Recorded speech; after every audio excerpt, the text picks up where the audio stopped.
அஸ்ஸலாமு அலைக்கும் வரஹ்மத்துல்லாஹி வபரகாத்துஹு. இன்னைக்கு நம்ம பார்க்க போற கதை யார் முட்டாள்.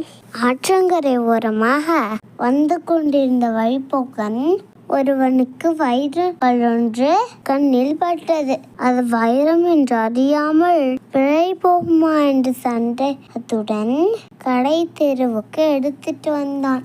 அவன் கையில் வைரம் இருப்பதை பார்த்த வியாபாரி ஒருவன் 20 ரூபாய்க்கு தன்னிடம் அதை விற்குமாறு கேட்டான். ஆனால் வழிபோக்கனோ பேரம் பேசினால் பார்ப்போமே என்ற எண்ணத்துடன் 25 ரூபாய் கேட்டான். 5 ரூபாய் அதிகம் கொடுக்க விரும்பாத அந்த வியாபாரியும் 20 ரூபாய்க்கு பேரம் பேசினான். இதை கவனித்த மற்றொரு வியாபாரி 25 ரூபாய் கொடுத்து அந்த வைரத்தை வாங்கி கொண்டு சென்றார்.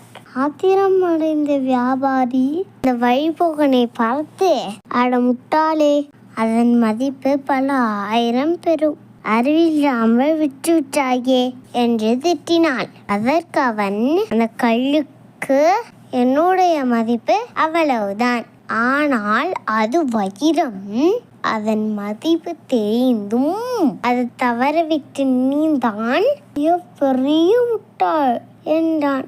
சிலர் இப்படித்தான் உண்மையான மதிப்பு தெரிந்தும் கிடைத்ததை விட்டுவிட்டு வைக்கிறார்கள். ஃப்ரெண்ட்ஸ், இந்த கதை உங்களுக்கு பிடிச்சிருக்கா? இன்னொரு நாள் இன்னொரு கதையோட வரேன். பாய். அஸ்ஸலாமு அலைக்கும் வரஹ்மத்துல்லாஹி வபரகாத்துஹு.